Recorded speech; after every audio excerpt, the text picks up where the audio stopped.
Moi je m'appelle Gabrielle, je sais pas si on va sûrement un petit peu expliquer ce qu'on allait faire aujourd'hui ou pas. En fait, le film il parle d'un petit garçon. Ouais. Et sauf que lui, depuis qu'il est tout petit, il veut faire de la danse, sauf que son papa ne veut pas. C'est un prof, une personne comme ça qui venait s'installer à côté pour faire de la danse.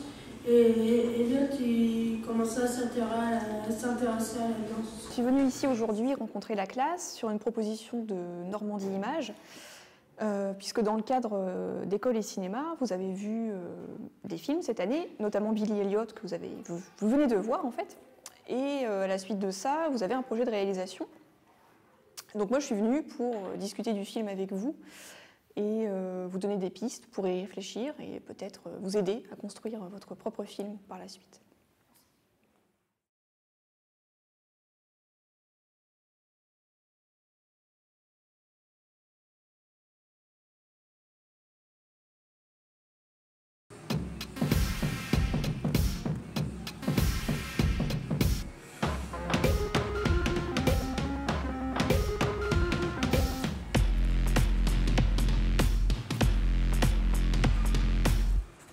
J'ai 17 ans, j'habite à Rouen maintenant depuis 1 an pour faire mon sport, donc je fais du patinage synchronisé. Donc du patinage synchronisé, c'est un sport dans lequel on patine à 16 en même temps sur la glace et on réalise des figures.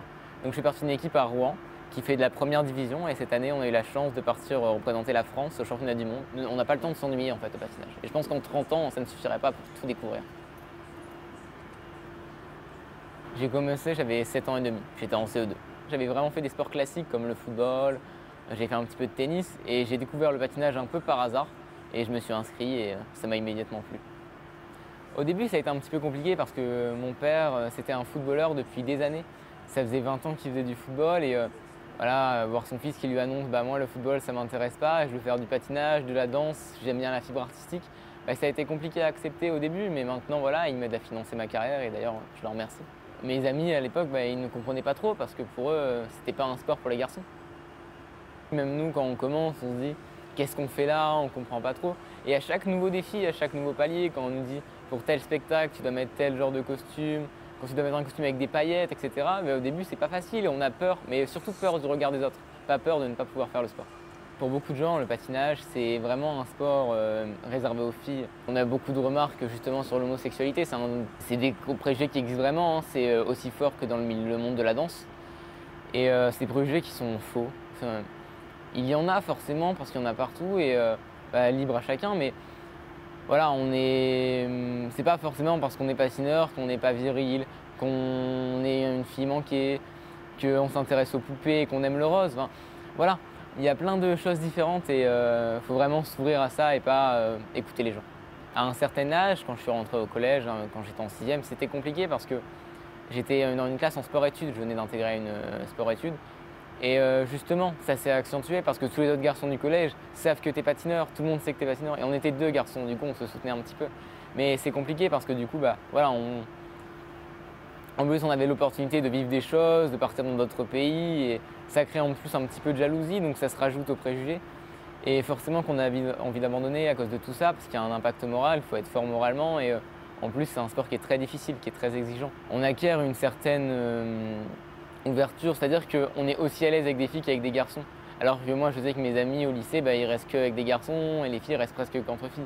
Alors que nous, voilà, aujourd'hui, moi, une fille et un garçon, finalement, c'est la même chose parce que pour moi, il n'y a pas tant de différence que ça en fait.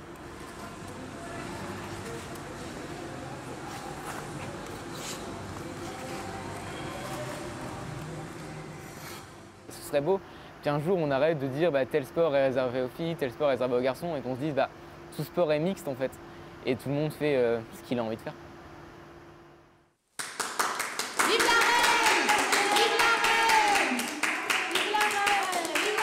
c'est quoi ça? Ça doit être un roi, pas une reine. C'est quoi, c'est pagaille? C'est comme ça.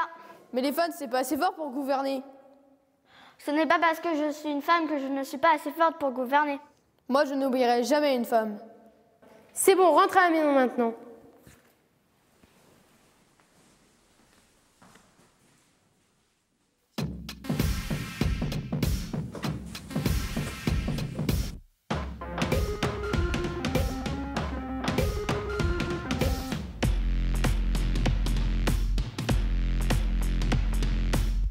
Je suis rentrée à l'armée en tant que soldat il y a un peu plus de 34 ans.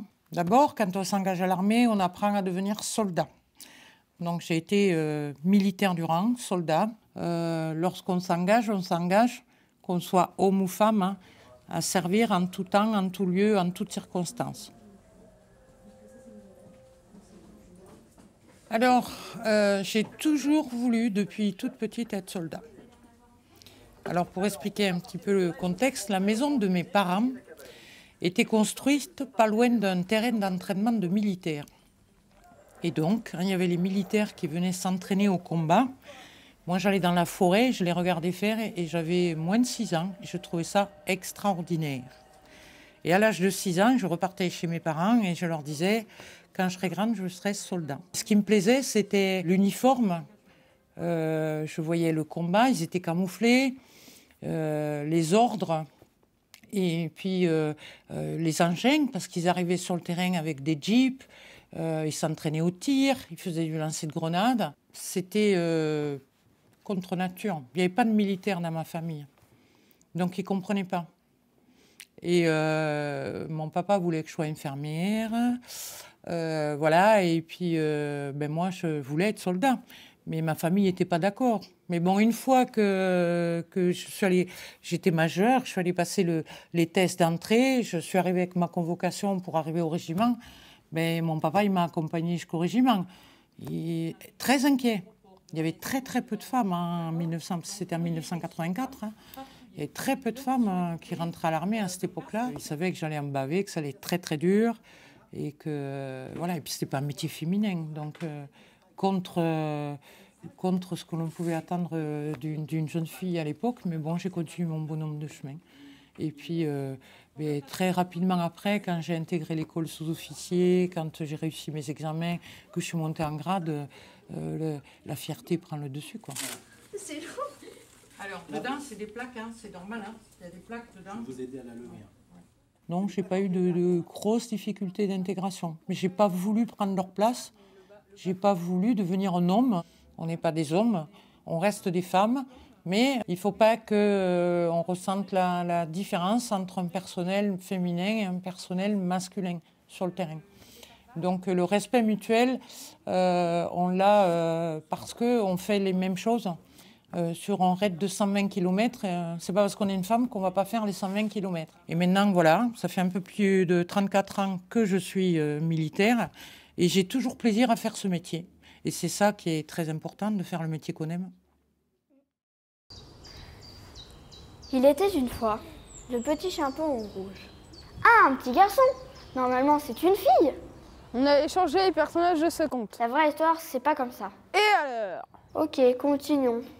Tout à coup, le loup sauta sur le petit chaperon rouge. Ah, mais c'est une louve! Mais puisqu'on vous dit qu'on a changé les personnages de ce conte.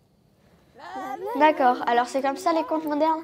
Il n'y a pas que des gentilles petites filles et des méchants garçons. On peut échanger les rôles.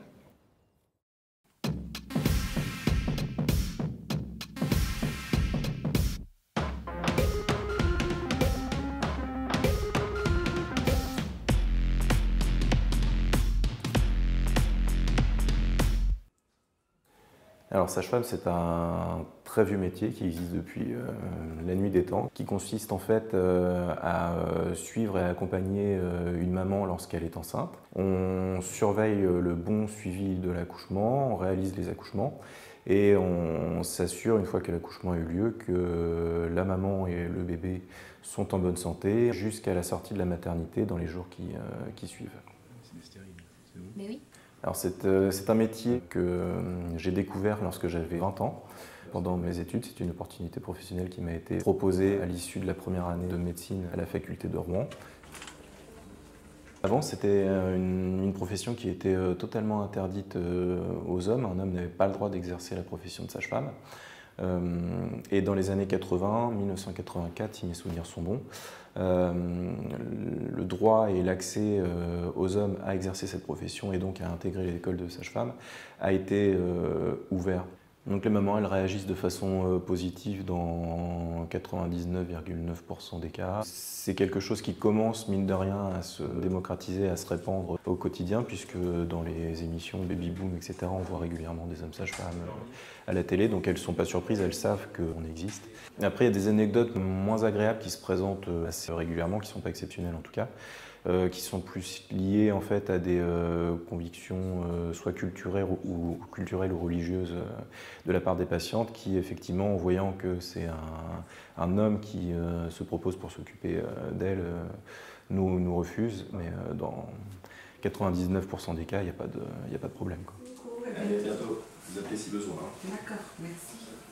La mixité à l'hôpital, comme dans tous les autres milieux professionnels, est importante. Ça permet en fait d'être complémentaire dans notre façon de voir les choses au quotidien, d'organiser son travail et de prendre en charge les patientes de façon complémentaire au quotidien en fait.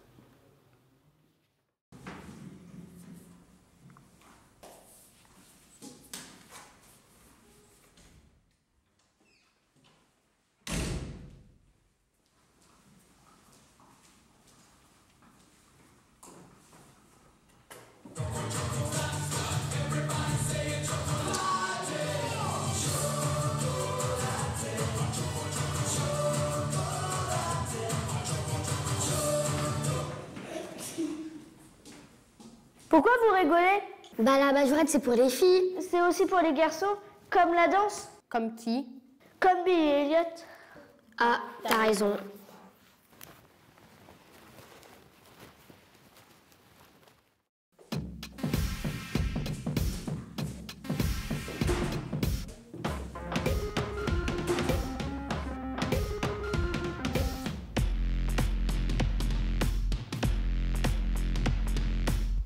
Alors il y a deux choses qui m'ont donné envie de faire ce métier.